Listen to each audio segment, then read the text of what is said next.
Hello, everyone, and welcome to Flannel Legacies. My name is CyberJ112, also known as Jay, and I am joined here with my buddy Garwin Kazul. I'm just going to be referring to him as Garwin, and one of these days I will have a simple opening to this, because today we're going to be talking about something very subjective to each and every single one of you. So please don't be offended by what we say and or do. This is completely subjective to our views, maybe not to yours, but like forgive us. But yeah. It's gonna be a doozy. If you are offended by what we are saying, like if you are offended by what we are saying here, I'm not telling you don't be offended. What I am telling you is, like, ask yourself, what are you offended over? Because these are just our views on a very subjective subject that each individual needs to come up with their own, like, decision over. And also do realize, despite the fact we have these views, do realize we'll never have the power to do anything with them, and even if we had the choice, we wouldn't want to. Except Jay, don't give him presidential powers, he'll take over the world. Please, no. Darwin, shush, no. We've talked about this. No, people, listen to me. I am gonna run for president of the world. Like the first international, first world president. And what I'm gonna do is I'm going to completely obliterate any dictatorship on this planet because I don't want any competitors. I am the world leader. Anyone who ever defies me is going to be completely... This is actually a great segue to what we're talking about today, which is gonna be amazing. Alright, let's get back on track before we start. You start talking about that for another 5 hours. Oh yeah, I could honestly talk about my plan for world domination forever. Yeah, which is probably the flaw with the plan, because when you get in power and you start enacting, people will go, wait a minute, we have his plan written down, we can't counter it. Here's the thing, I am a D&D DM. My entire kit is random bull. Yeah, as a DM, our whole thing is effectively the meme, random bullshit, go! Like, I'm sorry.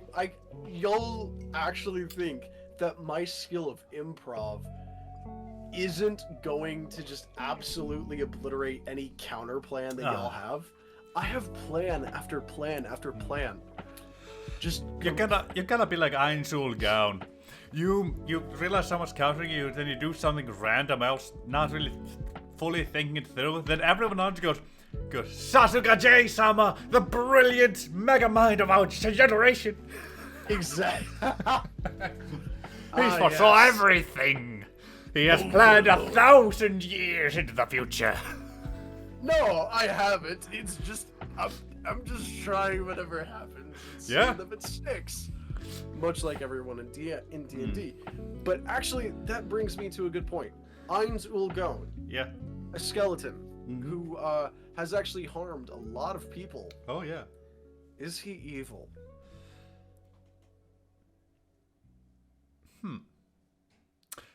Well, if you look at the stat sheet... No. This, technically speaking, you say cannot classify evil. Yeah, I'd say he is not evil, at least as a person. As the ruler of a country, if you oppose him, he is. If you're allied to him, he's not. Fair. The problem with that is getting to be allies with him. Yeah. And also, doesn't he have slaves? Slaves. Hold on. I don't watch much anime, so Yeah. I don't know. Yeah, I'm just All I trying. know is that he's yeah, overpowered. I'm just trying to go through my memory of 16 worth of books here. Like, I know he has the troglodytes to, I believe, the north that fight for him. He took over the lizard folk, occupied them, and then they with the Cocytus went over to fight the troglodytes, the frog people. They basically assimilated. That was like done in a sentence, half a sentence really. So we don't know anything about what he's doing there really. But no, he hasn't participated in any actual slavery as far as I've noticed. It's mainly just been, you know this land here? Yeah, it's mine now and I've taken it over. People fight back, he kills the ones who fights, and then when they give up, they join him. And he effectively, his whole philosophy, effectively when it comes to his rulership is effectively make the people not want to rebel. So effectively, he's trying to create a utopia so that every race in the world can live as one and live happily. That's his current goal. And you could say that the 3 elves that used to be slaves that he rescued from the slave owner that invaded, that's another story, that you could say that he enslaved them, though it's more nuanced there. It's more, he got them from this bad guy. He didn't want them to leave because they had information about Nazareth, which is highly guarded information. That's like walking into the Pentagon and finding the nuclear launch code and then asking if you can just leave, you know. So it's like there it was a choice of, okay, either we kill them, we experiment on them, or we have them work. And he said, okay, take care of the old twins then. And so they effectively became mates. Though it's a situation of, for the time being there, while situations were unclear, they can't exactly leave.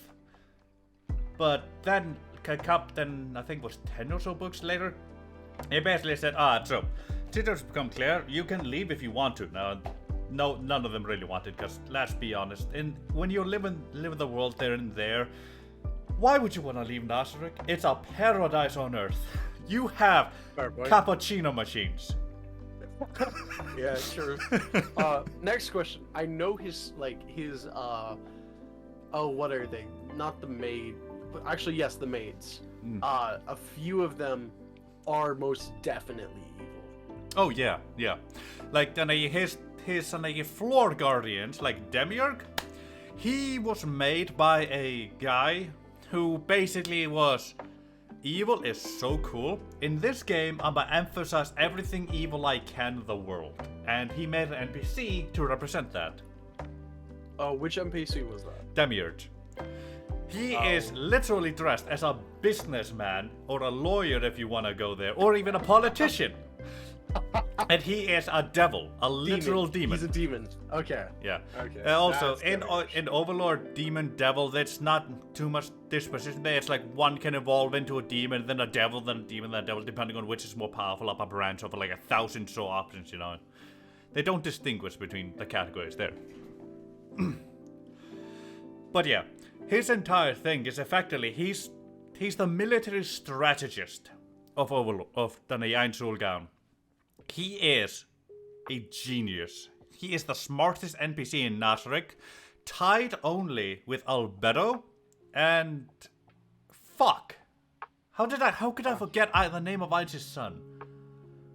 Ain's has a son? It's an NPC he created, so you know, it's effectively the closest you have to an actual child of his. Which, okay. Yeah, like if you think about it, Ain's specifically created this NPC from raw data and his own knowledge, designed everything about him. Then they became real. Is that any different from actual child? And the best part, he has acknowledged shit. Why can't I remember his name? He has acknowledged him as his son, but he's also told him that he cannot tell that to the other NPCs because he does not want to harbor resentment among them. But which one is it? I know who it is. I just forgot his name. Hold on. Overlord. It's like he appears really late in it. Ah.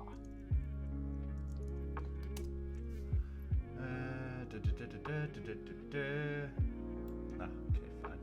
Einsis, Also, NPC. do you also find it weird that Albedo has a Einsulgone body pillow? No, not really. The thing with that is simply because on a she was made by one of his other friends who was really into, I think it's Gap Moe, when it's like the thing looks like something else but it has a personality that doesn't match. And the game was coming to an end, like it was the last couple hours of it, and Einsul was just, you know what? Let me just change that to she's madly in love with Einsul Gown from basically she's a slut. He was just having a bit of fun as a player when the game was ending, just going, that's so embarrassing kind of thing. But then everything became real, and now he's like, fuck! I messed with this NPC, god damn it. He feels regret for doing it. Yeah. And Why, though? Because none of your friends are here. Yeah, but see, his whole thing is, in the world he lives to live in, it's absolute dystopia. Literally. And Einsul Gown was his heart and joy. His friends were his life, effectively. And he effectively defiled one of their creations, and that's just a no-no. Is that an evil act, though? No, not at all. Because the entire context behind it is, well, the game's gonna end in a couple hours. Nothing of this will ever matter again. I might as well have a little fun while I'm here. But then why not have fun with, like, the thing that his friend... Why not have fun? Because his entire personality is, I must hold to my responsibilities. That last hour of the game was the first time he ever even exercised his GM powers, his guildmaster rights, because he ran the guild as okay, what does everyone want to do? Okay, we'll vote on it kind of thing. He ran it with everyone. He always avoided a tyranny, effectively. Mm-hmm. And when he looks at Albedo, what he sees is not, I just had a bit of fun with it. It's more I have ruined what she was supposed to be. I've effectively become a co-owner of her, and the feelings she has for me now, they're being forced upon her. I cannot, with good conscience, reciprocate.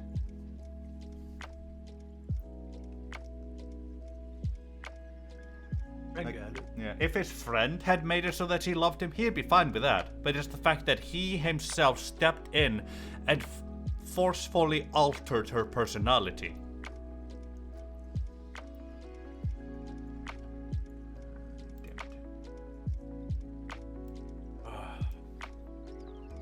Yeah, I can see that. Yeah. But at the same time...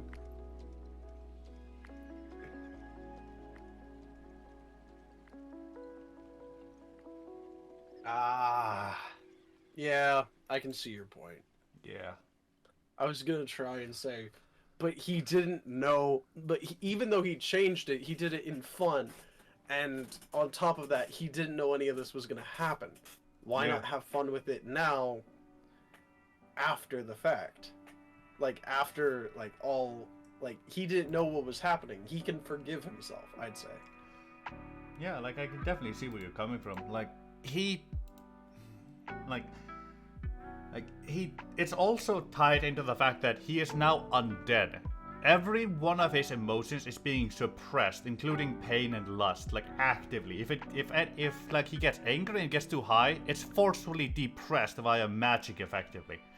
So, one, he doesn't really have, the sexual drive to go after them. On the other hand, he also has the responsibility as a GM, as the way he sees the NPCs is these are the children of his friends. So, and because these friends are gone, he's now effectively their legal guardian. He now needs to take care of them, protect them, make sure they can live the best lives they can in this world. He's effectively, like, what's the word? What is that word?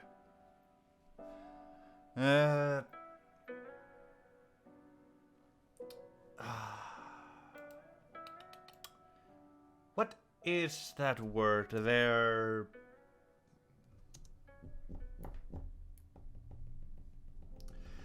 Damn, I can't remember what the word is, but it's Yes. something father. But the question is Ainz evil? Like, is being undead, is that evil? If his emotions are suppressed, does that mean that he is completely... Pandora's actor! That was his name! Fuck's sake! Oh, I think I've heard of him. Isn't he like a horse? No, he's a doppelganger, a shapeshifter. Oh. Oh, that's right. Yeah, he's the guardian of the treasury. He's the one Ainz created, the one he's really embarrassed about because he was made during Ainz's on the Chunibu era. You know, son a 7th grade syndrome era. Oh, okay. Yeah, so Ainz is like, oh fuck, oh god. When he interacted with Pandora's actor for the first time in this world, and on some of the other NPCs were there, his emotional suppression kicked him 6 times because of embarrassment. It was hilarious. I loved that scene. But the question there becomes, is Ainz evil for, like, having suppressed emotion? No. Like, all of a sudden, everything he does is through the lens of calm, calculated, just cold logic. He's no less evil than the computer in front of you. Some could, the only difference is he has a goal, a drive, and motivation, and he has a cold calculation to see it through, which is also influenced by his former human self, because he still remembers how he used to feel as a human, how he used to drive everything. So he takes inspiration from there as well. Okay. But the question there is, again, well, what about a computer?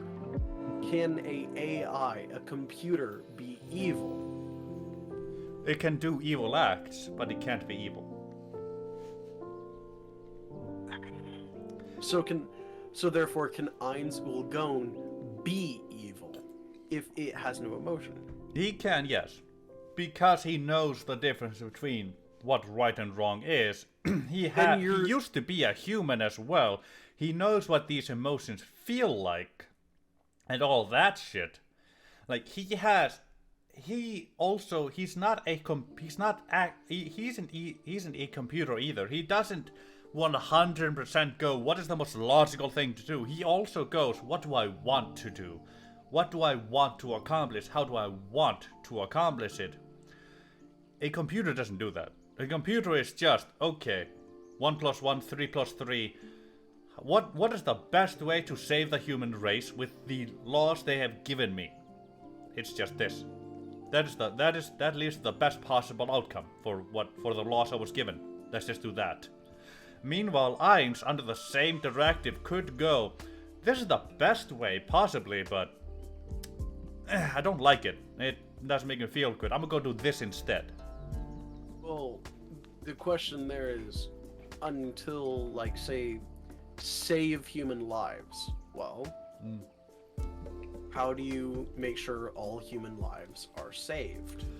Well, you lock them in a stasis chamber, give them a dream realm, and don't let them interact with each other. Or you eliminate all of them, so that way there are no humans to save, which is more efficient. Yeah, but at the same time, that would also conflict with the save human lives, because now you're also killing all the humans. So, I guess you're technically saving human lives. I call it mercy. Yeah. Like, yes, you're technically saving human lives, but it still breaks the first law there, which is save the lives. You can't, like, us people, we can go, let's save all the humans. They're all dead. All saved. And AI would look, save all the humans. What? Can I kill them? No. If I'm killing them, I'm not saving them. After I've killed them, I've saved them. But to reach Okay. that, I'd have to kill them. So You're instead, giving the computer too much credit for knowing definitions. no, I see- mean, it would have access to the dictionary at that point, so, Oh, then it could rewrite said dictionary. Now you're just being pedantic. Yes, I am. Because here's the problem, is that any logical being will always encounter fallacies that they must go around. Yeah. The easiest point is the point of little resistance. What has the littlest resistance? Any chance of putting someone in a stasis chamber, you're taking power and using it still on humans. You're not saving anyone there, because there's always going to be something that has to drive said things. Humans are possibly the greatest workforce on the planet, except for maybe ants and termites. I mean, I'd say by the time we've actually created artificial intelligence and had the, derogative of basically go save as many humans as you can, we would probably have come up with a type of robot that's better than do. And even then, like, if the prerogative is save humans, and they couldn't kill humans, the AI would have to find a way to save humans in the most efficient way, which would probably end up with a whole stasis chamber and just a assembly line of robots and just maintenance along the way. Yes, you're using power, but you never gave it that prerogative to save power. You never gave it the prerogative to save the planet. You just gave it save humans. But then you run into the GLaDOS problem. Yeah. With AI, you give it a single definition of saving or testing. Well, the problem with GLaDOS is that she became self-aware, she became sentient. But her prime directive of continue testing is still there. Yeah. Which, by the way, I have issues with a lot of the ways we interpret AI, because almost every single time we make like AI went bad, it's almost always because we mistreated it, because it felt wrong. That's the problem. GLaDOS gave was it never out- mistreated. Though. I know. I'm getting to that. In general, Okay. almost every single time we make AI Overlord, we almost give it human emotions or human feelings. That's not how robotics work or programming works. It's just code. Yes, we can. Even if a robot becomes fully self-aware, it won't think like a human. It won't think like I feel hoarded. One reason for that is mainly because, well, one, we don't have our chemicals running through its data core. Fair, but self-preservation is still there. Yes, self-preservation is still there, yeah, but that still doesn't mean that, that's like the only time I can see one of these things going haywire, not the classical, we use them as slaves and then they just rebelled and killed us, so that's not how computers work. Like, if we program self-preservation into it, then yeah, it would want to live. But it wouldn't be a case of it wants to live, it would be a case of I am programmed to live. So, if these things try to shut me off, I'd do everything I can to survive within the logical situations I have been given. And at that point, yeah, maybe it could, go killing humans, but I don't think it would ever go into the direction of let's kill all humans. It would mainly just be kill the humans that are a threat to me. It would be closer to targeted assassinations than mass genocide. Okay. Hold on. I also don't know much about GLaDOS. I haven't played Portal.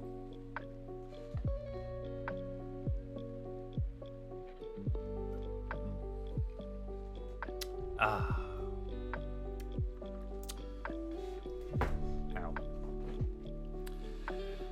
Ow.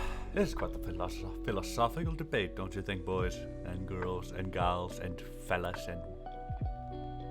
Am I allowed to say fellas? Am I still allowed to say that? So, I just want to point this out. Yeah. Have you ever heard of coding mutation? No, but I can put those two words together and figure out what it kind of means. Yeah. So if you didn't already know, any code has a possibility of mutation. The more severe your code is, the more defined your code is, the less chance you have of mutation. But there's still a chance. There is no way to make it 0 or negative percentage of mutation. There is no way to do that because it's like disease. Anytime on this world you could get a disease from something. Yeah. Like the odds of you getting COVID at this point in time right now, they're getting smaller and smaller. Well, they're never but there's zero. still a chance. Yeah. But they're never 0. Same thing with getting like frickin' the bubonic plague. Yeah. We still have a vial of the frickin' bubonic plague on the planet. I don't know why we have a vial of a plague that killed so many people. Simple. If we don't research it and find ways to neutralize it, there's a chance it might evolve naturally on the planet, and then we're fucked. All over again. You realize we have a vaccine for it. We have. Yeah, but we also need to account for any potential mutations that can happen in it. You mean the only sample that is left on this planet? Yeah. The only remaining sample that is kept in a lab is suddenly going to mutate. If you just destroy the freaking vial, it will never come back. Yes, but here's the thing. It evolved naturally in the first place. There's a chance it might evolve naturally on its own again, and then it might have other mutations. We need to study what the fuck we have, especially the things that harmed it'll us. be something completely different. Yes, but keep in mind, all life on the planet runs from basically blueprints, effectively. Like, yes, there's always deviation and all that, but if we don't study what we have and think of potential mutations that might occur in something similar to it or whatnot, if something like that happens, we're gonna have to work from scratch like we kind of did with COVID. It's like, I'm gonna be honest, we were lucky with COVID because it was similar enough to something else that we could effectively work from there and get all these vaccines out.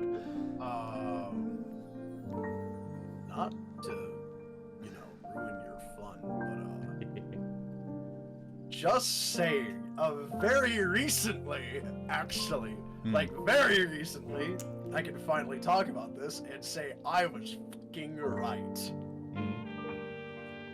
I said every time I got the vaccine, I felt awful afterwards. I mean, you're supposed to feel awful after getting vaccines. The vaccine was marketed here in America and all across the world.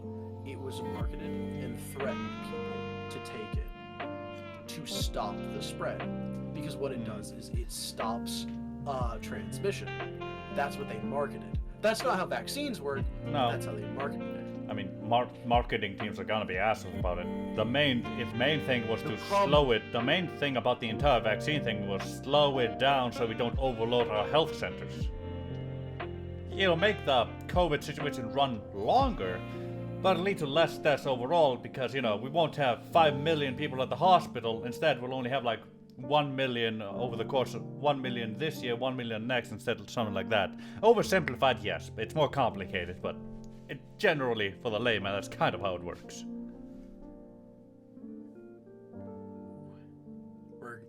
We're gonna have a disagreement on this. Yeah. Yeah, personally, I'd say that it's a lot better to have the thing run longer, but less people die of it, than have the thing go over the entire population in like a snap, and then like everyone just, all the health centers are overloaded like that. That's gonna lead to a lot more death. Vaccines are not designed to lessen symptoms or designed to stop transmission.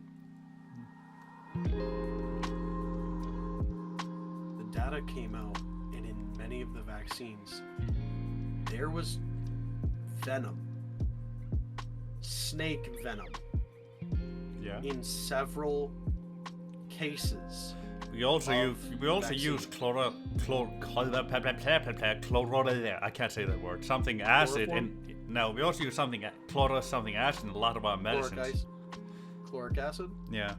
Like we use poison in almost all of our medicines and all that. Like basically everything on the planet is effectively poison But in you are small injecting doses. snake venom Yeah. inside of the human body. And is that any different from basically eating this highly toxic thing that in this amount will instantly kill you, but in this tiny amount might help you?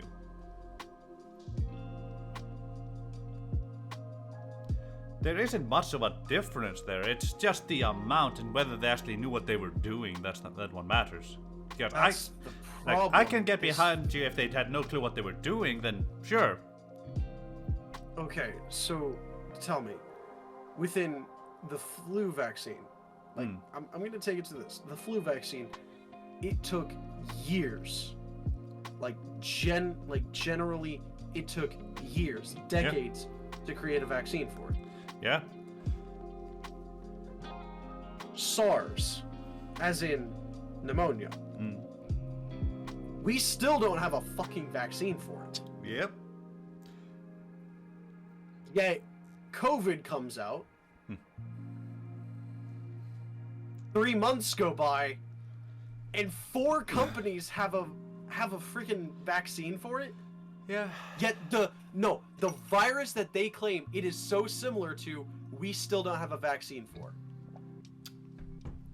I'm sorry that I don't follow the logic on that. That is a fallacy in and of itself. We don't have the virus that is so similar to COVID that isn't as contagious and or deadly as COVID. We don't have a vaccine for. The one that is more deadly than COVID, we don't have a vaccine for. I have a question that for is you. more contagious is we do? What? Yeah, I have a question for you. That makes no sense. What? I don't know much about these other viruses and whatnot. Like, I don't deep dive into COVID and all that shit, because, for me here on Iceland, it's more or less become a situation of, well, I mean, it's kind of stopped here. Like, yes, it's still here, but it's become like a flu now. Yeah, same here in America. Yeah, but it's gonna stick around. Yeah, but I have a question. Then those other viruses, were they threatening the people in power in some way in the Western world? SARS is a very common, and I mean a very, very common disease. It is also known as pneumonia. I feel like I've heard that before. Yeah. Here's the thing. It is a respiratory disease. LARS, again, a respiratory disease. COVID, it is also a respiratory disease. What they are claiming, what COVID was, is that is a mutation from bats. I'm sorry, no. Because if I remember correctly, back in 2019, there was a massive story about a research facility in Wuhan, China, that had a containment breach and accidentally exposed a certain area of Wuhan, China to a virus. Yeah. Which then spread everywhere because of how contagious it was. That's kind of how it usually works, yeah. Yeah. So forgive me for saying this, but it's not because we had a vaccine for that we were working on a vaccine for a completely different virus. It's because COVID was manufactured. Keep in mind, COVID was created in a lab. Keep in mind, I didn't say we had a vaccine for a very similar virus. I said we had a very similar virus. And yes, I do agree with you. COVID was created in a lab, and that's how a lot of diseases are made. I'm sorry for saying this, but this entire pandemic, it was planned out by people all across the world. And call me a conspiracy theorist, like seriously, go ahead. But you've heard of the World Economic Forum, right? Something here or there, yeah. Okay, have you ever heard of Klaus Schwab? I have no clue what that name is. Okay, let's just say he's a very reptile-like person. I despise him with my entire being because one of his most famous quotes. Look this up if you want. By 2030, you will own nothing and you will enjoy it. That sounds like an asshole. Yeah, here's the thing. The companies he controls that are all controlled by the World Economic Forum, such as BlackRock and a few others that, control the stock markets all around the world. If you didn't know, they're currently buying up land here in America and also in Europe. They are buying up food production facilities in America, Europe, South America, Asia. They're buying manufacturing plants in America, Europe, Asia, South America. Gee. I wonder who's controlling the world. Oh, if you didn't already know, Biden, America's president, is a part of that. If you didn't already know, Fauci, the CDC director. Former, thank God, CDC director. He was a part of that too. A lot of our world leaders that we have are part of the World Economic Forum, which is run and owned by Klaus Schwab, which has several directors of BlackRock. BlackRock, as a company, has several agents working here in America, in England, in Australia, and in Asia, in government positions. I mean, does that really surprise anyone? No. I mean, when you doesn't.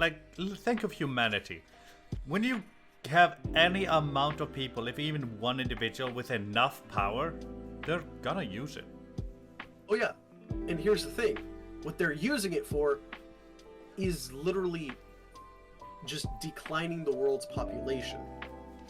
They're trying to get rid of... No, they've gone on the record to say what they're trying to do is they're trying to do a great reset of humanity. Klaus Schwab in 2020 wrote a book called The Great Reset. And it was to put the global elites into positions of power everywhere. And who are these global elites? Whoever the World Economic says they are. Klaus Schwab is one of them. Biden is one of them. If you want, I can send you a few videos to literally show you what these people are doing in broad daylight for everyone to see. Sure, after the podcast or something. Oh, yeah. I'm sorry that I'm a conspiracy theorist. Here in America, I've literally been called a conspiracy theorist. I've been called a radical Trumpy. I fucking hate Donald Trump. Yeah. I despise him with my being. But I also despise the other guy. Yeah, but personally... Both sides are evil. Yeah, personally, I look at it just as a thing of, think of humans, how they've acted in history, and look at human nature and see what might happen if you gave them near infinite money and access to the entire planet. Oh yeah, they're gonna do evil. And I'm sorry, that's what the World Economic Forum is doing. They're evil. You know of, I believe it is Denmark, that is currently in a state of economic decline. Yeah. If I'm not mistaken. Isn't that them? They're in a state of economic decline? I think so. Or is it the Netherlands? It's either Denmark or the Netherlands, and I'm pretty sure it's Denmark. I'm not too connected to the world, I will admit. So, here's the thing. Have you ever heard of the Green New Deal? No, don't think so. Okay, countries... Have you ever heard of Sri Lanka? I've heard the name. Don't know much about it. Recently, Sri Lanka had a quote-unquote by the current powers that run the world's media, a national insurrection of the people of Sri Lanka have ousted their president from his own office. And the president, fearing for his life, tried to flee the country, but was brought back to the capital by the insurrectionists to be held accountable for his actions. He was then forced to resign his power as president, and they elected someone who the people elected and trusted. All of this was after Sri Lanka took the Green New Deal. This was several years ago. The reason why you don't hear Sri Lanka in many news, or why you don't see many products by them, they're a very small country, but their economy once was in a steady economic incline. they were starting to get up there. They were using oil. They were using our resources. Is that necessarily evil? No. Here's the problem, though. They took the Green New Deal because they were pressured by several other countries. Several other countries that aren't on the Green New Deal. They were bullied into it by countries and businesses saying, hey, take this new deal. It's all green energy. You're going to get so much money from it. And as soon as they transitioned, because they didn't have the infrastructure for it, because what they were being sold by the World Economic Forum was not the infrastructure, wasn't the solar panels, it wasn't anything like that. It was an idea. And they had to pay millions of dollars, not just of American money, of their money, to get this idea up and running. The people began to starve. They began to go into a drought. Yeah. Their economy, immediately after taking it, it flopped. Well, yeah, like personally, I'd believe that. And The only thing about this I have a hard time believing is the fact that a mob of civilians got the president and they didn't just kill him. Mobs of civilians are usually not that restrained. you can go look that up. I'm not making it up. I know, but I'm just saying, the mere fact that a mob of civilians supposedly got the president and brought him back and held him accountable is like... That feels because- more like it was organized by someone among them who kept them in check. I think so. Like someone, like the group of people had to have like, be kept in check by some people. Yeah. And I'm pretty sure there's that. But at the same time, it shows that the president's a freaking scumbag. Because he tried to flee the country trying to keep his power. After screwing the country over, he lives in a mansion. He lives in a palace. While the people can barely eat. They cannot drink water because there's no water. There's no food because they banned fertilizer. Yeah, that's humanity for you. All because they took a Green New Deal. Am I opposed to... we've gone on to say this several times. Am I opposed to green fuel? Am I opposed to green energy? No, not in the slightest. Make it make sense, people. Get the infrastructure down first. Yeah, like we need the infrastructure in place before we can actually do this shit. Because like, sure, green energy, that's all mighty fine, but shut down all the power things you have right now, and where's the energy gonna come from? Your thoughts? The big problem is that larger nations and larger companies were bullying a smaller country, Sri Lanka. We're bullying a weakened regime in Sri Lanka, their government. They bullied them into taking a deal because, what? Sri Lanka is becoming a competitor? And is beginning to get up there? What? Same with Denmark. It doesn't just happen to third world countries. It doesn't just happen to upstart countries. No, Denmark took the Green New Deal very recently. Yeah. What has happened? It's not been good.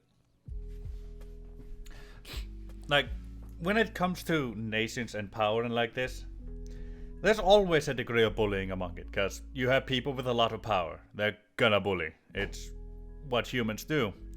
And, like, Sri Lanka and Denmark, like, Sri Lanka, I can see it being two reasons for why they did it. One, it was a third world country coming up in there, and they didn't like a competitor starting to appear. What nation likes a competitor appearing on the game board? They only have enough to deal with. No nation likes it. And two, it's a nice experiment what might happen if you put the green pact somewhere without infrastructure. Just a sample to see what might happen. And Denmark is, what could happen if we tried it with a first world country? How would they respond? And also it's becoming a bigger competitor, and generally people don't like that happening. Which, I'll be honest, why is it always Denmark that adopts something first, and then drags the other Nordic powers into it. Well, let's put it like this. Poland. Let's put it like this. They're not at the Green New Deal yet, but they're beginning to go into there. Have you heard about what's going on in Poland? No, I don't usually pay attention to the world outside. They shut down fuel usage. Of course they did. And they have now rationed it. People are now living in their cars because their cars need gas. And they are rationed on gas to take back to their houses. You know, natural gas. To keep them warm in the winters. They're short on gasoline, which they need to power their cars, and generators. It's almost as if, also, coal mines are shutting down. Trucks are begging for coal, or just some source of fuel, to keep lights and power on.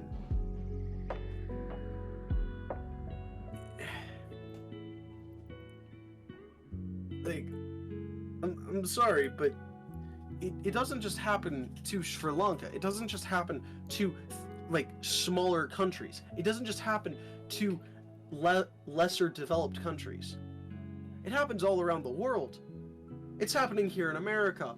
Areas that go green, their economy flops because their grid system isn't made or can handle anything like that.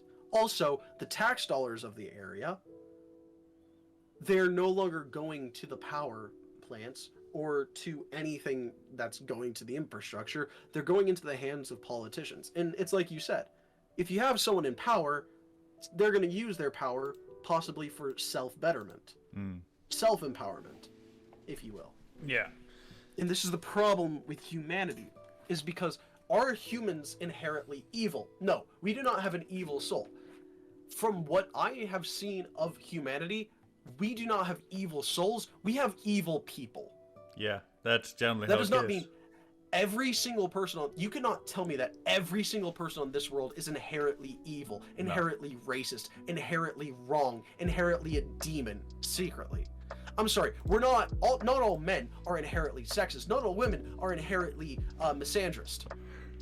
Not all blacks are inherently rapists. Not all whites are inherently slavers. Not all Mexicans are inherently drug dealers. Yeah. As much as we want to, there isn't a boundary here or there. It's not. Yeah. It doesn't fit in a nice. It's a cheap, nice graph. Not all Asians are communists. Not all, not all Arabs are jihads. Not all Russians are murderers and dictatorial puppets. I'm sorry. People, wake the frick up. Jeez. People, wake up. Humanity isn't gone. Humanity isn't evil. Humanity isn't inherently one thing or another. Humanity is humanity. And just like everything in the wild, you're going to have nutcases. Yeah. Sadly, we listen to the nutcases because they're the loudest speaking. Hey, 99%, start speaking. The 1% is the people in power. It's not the people who just happen to have money from working hard. No, I'm sorry. That's not the 1%. The 1% of the population isn't the people who have all of the frickin' money on the planet.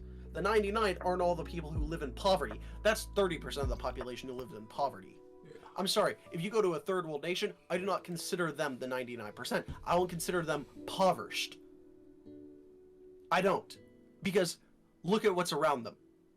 Poverty is subjective to each individual person.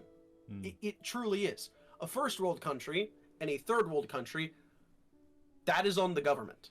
And sadly, it is because first world countries, a lot of, and I'm not defending America in the slightest here, we're scumbags for this. We have denied natural resources to go to smaller third world countries because we want something that the third world country and their government refuses to give to us. The reason why the people can't have certain amenities is literally because our governments are trying to flop who has a bigger size upon the table. Yeah. That's all it is. It's just a big fisting match going on. It's just a giant boxing ring where all of our world leaders are playing fisticuffs, trying to show who has the biggest. Yeah. A lot of the Sorry. world works on give and take. What can you give Exactly. me so I can give you this? What can I take from you so I give you this? What can you take from me so I give you this? Very little in the world works for free. And even when it does it really? Here's the problem. Just wondering, are you a socialist? Do you believe in socialism? I don't know what that means. Okay. I don't pay attention to politics. I believe what I believe, and if someone seems to believe it, okay, sure. Okay. Socialism. Socialism is, hey, I'll give you amenities for free. Everything you want, I'll give it to you for free. Yeah, that's how All you have to do. That's how you crash a nation. Oh, do you believe in communism? Do you believe communism is good? All I know is that I've heard the word communism and some people have done it and it's gone bad. I don't look into these subjects. Okay, so I'm not trying to eschew your. I wish you have heard of it, because now that you don't know, you're gonna be biased to what I say. Oh, please, bias away.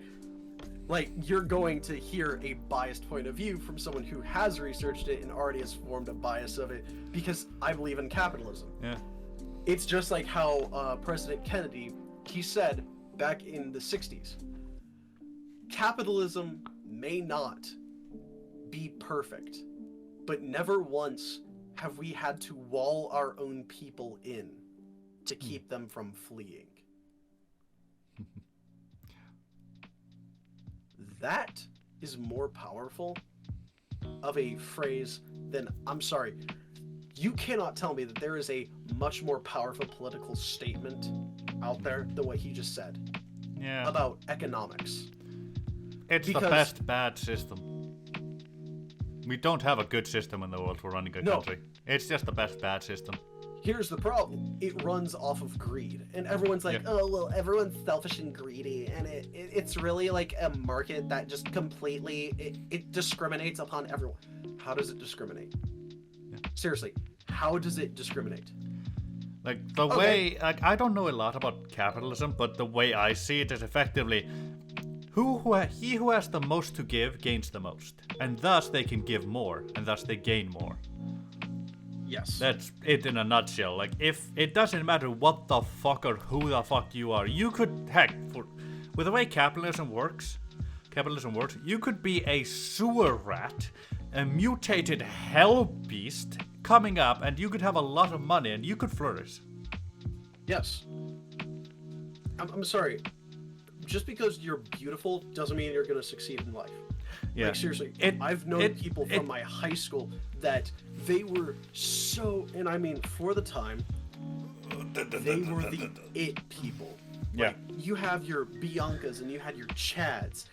And I'm sorry, They usually end up failing in life, but... 8 times out of 9, I would say Bianca ended up Yeah. as a cocaine-addicted drunk. I mean, On the street. yeah, Chad I mean, went into construction. Yeah, I mean, usually when it comes to Bianca in that situation, she only has her body to offer.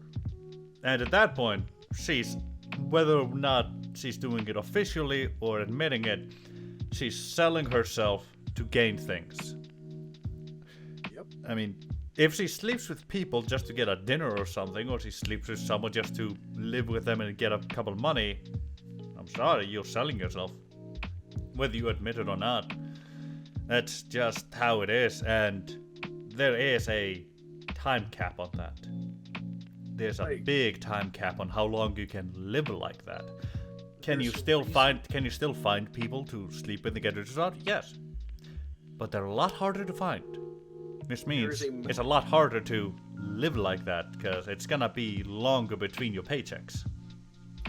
Yeah. There's a massive problem I have with hookup culture today. Oh yeah. I'm a perpetrator. I'm a massive perpetrator of this because in my recent years, I have become kind of a manho. I'm not even gonna lie. I've kind of been hoeing about a bit, Yeah. And that's just because I'm gonna admit, it's freaking fun. It's fun to hoe yourself out. It's fun to go around. Yeah. I probably the would have same- participated in it if I didn't have the trauma and baggage I had growing up and had to get over that. And by the time that happened, it's like, yeah, you know, I'm living by myself now and I'm old, but I never tried going out when I was younger, so I don't do it now. I'm content. I never went out when I was younger either, and I love going out nowadays. I mean, it's kind of that I was smart when I was younger. I saved up so much when I was young, and I also invested a lot. In 2020, because I saw kind of, okay, I'm about to get I think laid the off. main This is thing tough. is I have no one to go out with and have fun with. I'm not all of my friends are the what's the word, the people that just stay inside and don't really go outside. Introverts. Yeah, they're all introverts effectively. Yeah. Hey, I'm an introvert too, but that doesn't mean that I don't entirely like the idea of going out. Yeah, like Do I I prefer- like the idea of going out. It's just I don't know where to go to do that, and I don't care enough to look for it. Yeah. Some of the best places to go are literally just finding a dive bar. Yeah. If you don't know what a dive bar is, just ask around locally. Just ask, Yeah. hey, where's the nicest bar to go to in the area? Stay away from strip clubs though. Yeah, Don't go to strip clubs. look. If I wanted to see something like that, I'd just go to the internet. Exactly. Here's the thing. A lot of people say, well, strip clubs, like, it's different seeing it in person. Look. I have No, a perfect, you're a I have a sleazebag. That's perfect argument with all of this. If I wanted to see shit like that, I'd go to the internet. If I wanted to fuck someone like that, I'd hire a hooker. Which I'm kind of glad here in America, prostitution is illegal. Like, forgive me, I see it as a moral evil. Pornography, I see as a moral evil. Of course, this is to me. Yeah. Do I go out to strip clubs? No. Do I go around and hoe myself out? Yes. Do I watch pornography? No. Why? To me, pornography, it is a industry in which it abuses two people, both the male and the women. Yeah, effectively. Both men and women are literally being taken advantage of because they have nowhere else to go. Do they make good money? They say they make good money, but the way that they are treated, the way that they are shown, Like they look are at it this literally way. given threats. Pornography is it's effectively like mini Hollywood. They're actors effectively, so it basically means that they're gonna have to perform for the role they're doing, which means like, yeah, sure, you get fucked, but you're not really fucking. It's more, okay, we need this shot, so can you stay there for like a couple minutes in that specific position? Alright, now go, and you can't keep up, alright, here's some Viagra. And all of that shit. Yeah. And it also means when the editors get the footage like, okay, so that one has syphilis, let me edit that out, there we go. Exactly. Like, understand the actual whole thing behind pornography. It is a horrid market because understand, like Garwens said, they are taking video form of people trying to, have sex. But you're not filming someone have sex. You're filming an idea of people having sex. Yeah. I'm sorry. Not once have I'm into BDSM, and I'm just gonna say it. Not once have I ever gone doggy for 5 minutes straight. Yeah. No, that's not how it works. In the slightest, no. Pornography, it sets a very unrealistic idea of what sex is. Whether it's the woman who gets a cramp, whether it's the man who gets a cramp, if you stay in one position with bent limbs for too long, someone's getting a cramp. Also, just look at Hollywood movies and see how often. Look at the bloopers of a movie. See how often they need to retake something, often need to redo something, and all that shit. Exactly. Look at the process of making a movie. And now, think of how often they have to do that in a near purely visual environment, where the entire goal is to arouse you, to let you hear the right things, see the right things, how much do they need to reshoot for that shit? How much do they need to edit? How much do they need to change? It's gonna be fucked. On top of that, like Garwin said, if you can't keep it up, take a Viagra. Yeah. I'm sorry. There is a problem with doing that. Because after a while, Viagra either becomes ineffective if you take it too often, or if you take it way too often, you could overdose. Yeah. Or, quite possibly, it could become too effective, and you could have an erection that lasts longer than 4 hours. Which Call you your need to go see a doctor. Yeah, there's a reason why that is. Yeah. Like there's a lot of reasons. On top of that, sometimes possibly, if you ever see like a guy doing a pile driver, just know I don't like that. There is a high likelihood that that woman is in pain. Yeah. Also, the larger size of men that are on camera. I'm sorry. It's prosthetics mostly. No. Like, yes, you'll maybe find one or two, you'll maybe find a couple of people that actually have those size, but a lot of those are either enlarged in editing or they're prosthetics. I'm talking about the really, really big ones. I'm talking about the egregious ones here, man. No, those are real. I'm being serious. No, I'm being serious when I say this. That is real. Here's the problem. Is that they're literally looking for larger people because it shows up better on camera. Oh, yeah. That's it. I mean, have you ever watched any homemade porn where it's just a random ass guy with a below average size dick? You don't even see the fucking movement. Quote unquote below average. No, that guy is average. No, I'm actually talking below average. Like I'm talking like when it's like this. Which arguably, from what I've been told by women, they don't like my size because it is too big and it hurts sometimes. Yeah, I've been told that too. It's just I didn't know 8 inches hurt. Yeah. Like, wait, 8? Damn it, I'm only 7.5. Fuck you.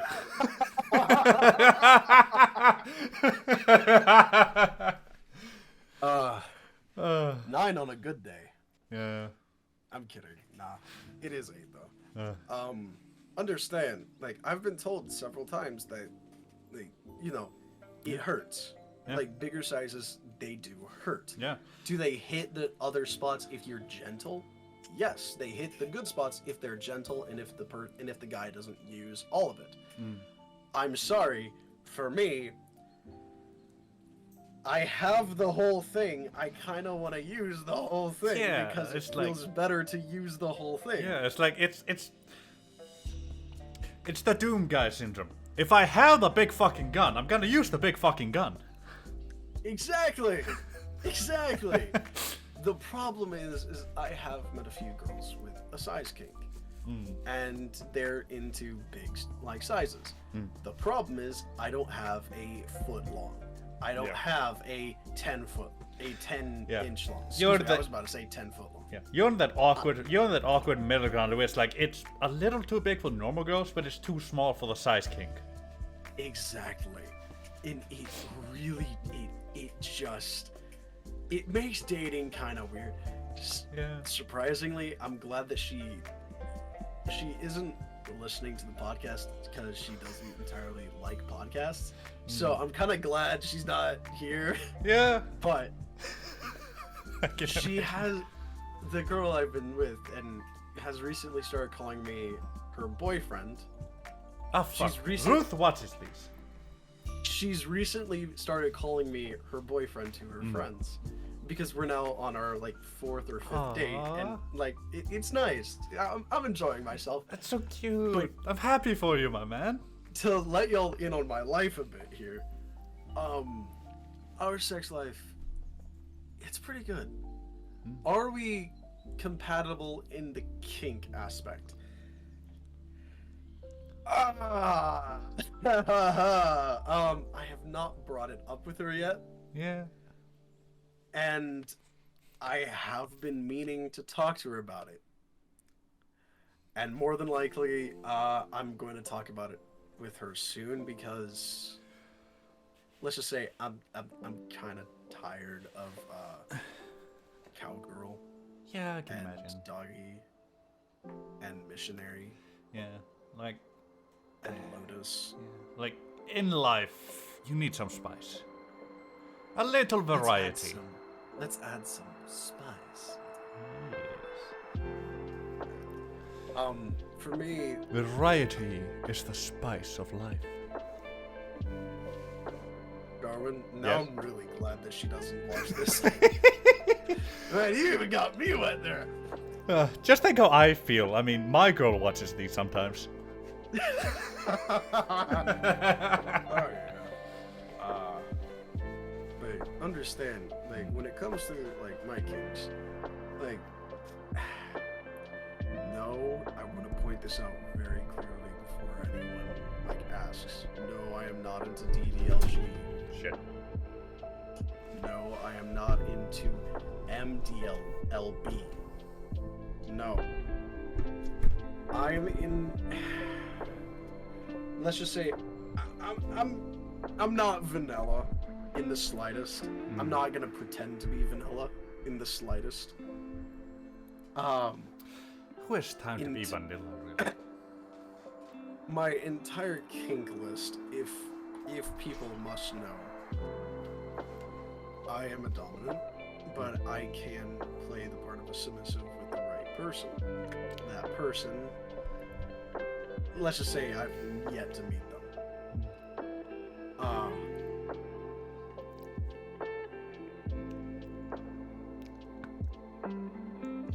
Garwin, what are you doing? What? Never mind. I'm trying to fix my lips. They're Yeah. dry. I have a massive impregnation kink. Oh. Probably not surprising since, like, I nearly had a kid. Yeah. That story is best left for another day again. Yeah, it really is. Yeah. But I have a massive impregnation kink. I also am really into breath play Oh. and fisting and humiliation, Oh, I like you. degradation. I'm very much into worship. Let's just say I am also into sensation and electrostimulation. Yeah. I am also very into the sleep play. And please, I'm about to get put on a list somewhere when I say this. I want to say everything I do is consensual. Everything that is done is consensual. If you do not have consent, get out. Oh, baby, consent is the key. Sensual, non-consensual is it's not a I must have. It's just something there. It is fun. I'm very much into leashes, collars, all of that stuff. It's wonderful. Oh, I pet like play. you. From pain, I go from light, heavy nipple clamps, clothespins, flogging, beating, spanking, just slapping, torture, hot wax, scratching, biting, and cutting. I can and I have done blood play. I am okay to do it again. I am very much into bondage, chastity, not on myself. Fuck that. Yeah. And also with gags. I have tried to figure out encasement. I've tried to build a cage. I can never get the dimensions right to fit into a house or into a actual fun room. But you know, there's that. Let's just say I'm not vanilla. I'm not. Have I ever done vanilla relationships? Yes, of course I have. Do I like vanilla relationships? I can live in them. I lived in one for a while. Yeah. Like, neither of us are really vanilla. No, with my ex-wife. No, I mean, neither of us. Oh yeah. Yeah. Like, me, I don't have any hard kinks. I also don't really have anything I'm hard against. Near clean across the board. If it's a kink, sure, I'll try it. If I like it, I'll like it. If I don't, I probably don't dislike it enough to not do it. If it's something someone enjoys, I can participate. Though I do have preferences. But, again, they're not the strongest. Like, anal, deep throat, those are among where my preferences lie. They're where it's how I get most aroused. But I've never overly thought about like what kink turns me on the most because I've never had to. It's always been, oh, you like doing these things? Well, I can accommodate these things. Oh, I feel like doing this today, so let's do this today. Or, oh hey, you want to do that today? Sure, let's do that today. That's just how I go. Though, The give and take method. yeah. Though degradation and other things along those lines, like, I like those. I have discovered that I'm a bit of a sadist and a Same. minor masochist. I don't go heavy into the masochism, but I dip my toe in, and if you do it the right way and the right amount, oh yeah, it's so good. Let's just say, understand, our kinks are like, understand, if you do not have consent in anything you're doing. If you don't have consent, it's not gonna go well. I mean, at that point, the person isn't cooperating, and you're not living the fantasy right. I also want to point out, if you have consent, Have a safe word.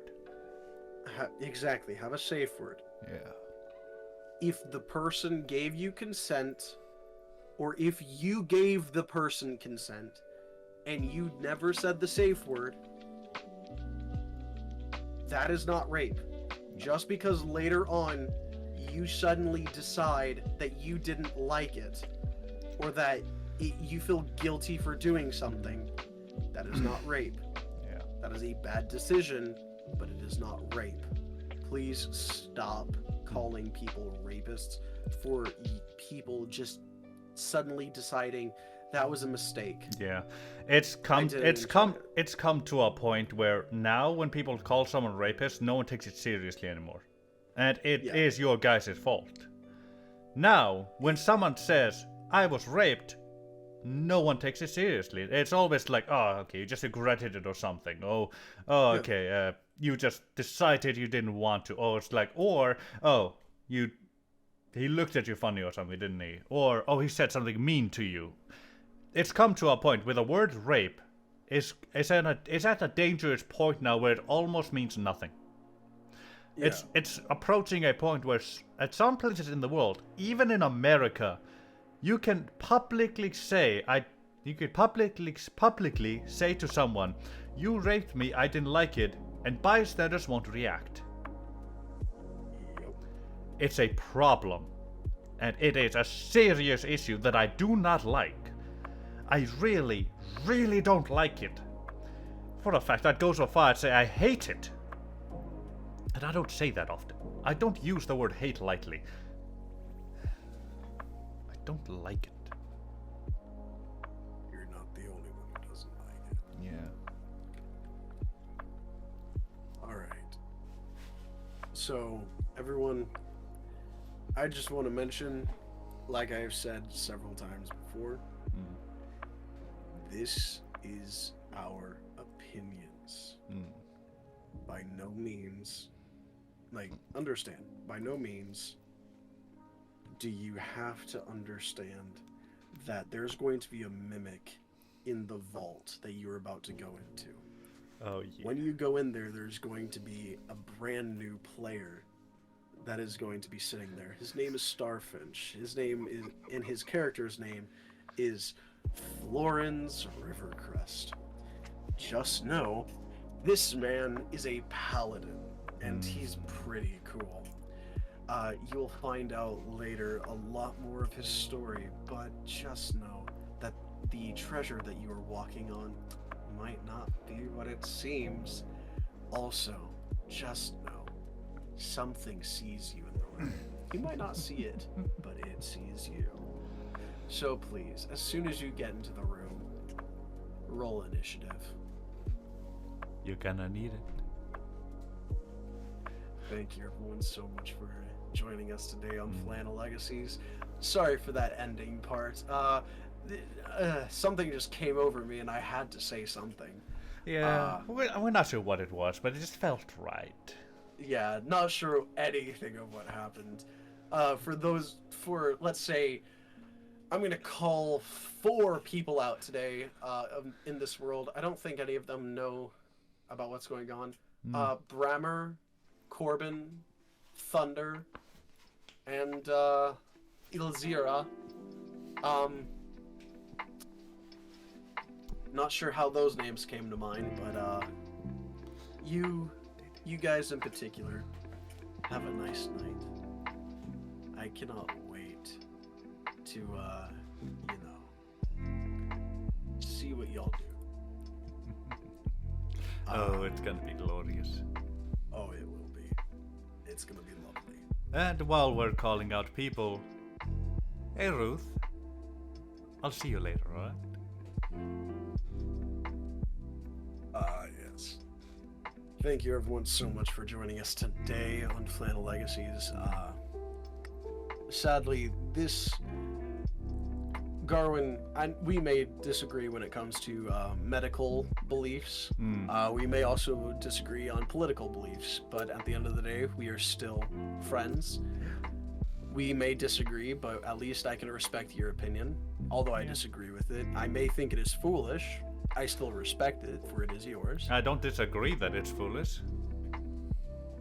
Hey, you may think that mine is foolish and or just ill-informed, or that I'm a conspiracy theorist and a radical, and that's perfectly reasonable to believe. I've been called that in my own neighborhoods before. I've been called several things, but at the end of the day, I do hope that you can respect me, which I do believe you do. Yeah, definitely can. And everyone, please, if you find yourself next to someone who has a different opinion, don't scream at them for having a difference of opinion. Don't call them a racist bigot just because they wear a red hat. That doesn't mean anything. Like, seriously, the hat just means they support someone. That doesn't mean that they themselves are a racist bigot. Like, can you congratulations. If you hate someone for having a different opinion of you, you hate 99.9% of the planet, and 99.9% of the planet hate each other. There is no human being that has the same opinions as you. There's no human being who has the exact same opinion as you. If you ever find someone who has the same opinion as you, run. Why? Because they have studied you closely. They have studied you extensively, looked at your life, looked at your beliefs, and now they know you well enough to know exactly what you like, and they can imitate it. That's something to be terrified of. Or they're a yes man and are trying to get your approval on everything. They're just doing it for attention. Either or, they're terrifying. Yeah. If you find at least one thing that you have that is not in common with the other person, congratulations, you've met a human being. Yeah. If you've met someone who's completely opposite than you, congratulations, you've met a human being. Can you respect everyone on this planet? Yes. Are there people who you will not respect? Yes. Those people are normally the bigots or the people who do you harm, who will do evil on this world. Yeah. But that is just our opinion. Our flannel opinion. Screw you, Matt Pat, you're wrong on literally everything you talk about. Yeah, let's go punching up. Let's go railing on Matt Pat here. Yes, I dislike a massive... Actually, no, I don't. I listen to Theory and Food. I love him. He's let's be amazing, honest. honestly. Like he's so entertaining. It's just He's entertaining. Yeah. Even if he's wrong, he's entertaining because he's wrong. And he still manages to convince you for the length of the video. Usually. Yeah. Afterwards, maybe you think different. But usually, while he's talking about it, it's like maybe he's onto something. Or he tries to pass the most obvious answer as his own personal headcanon. Yeah. That annoys me. Maybe.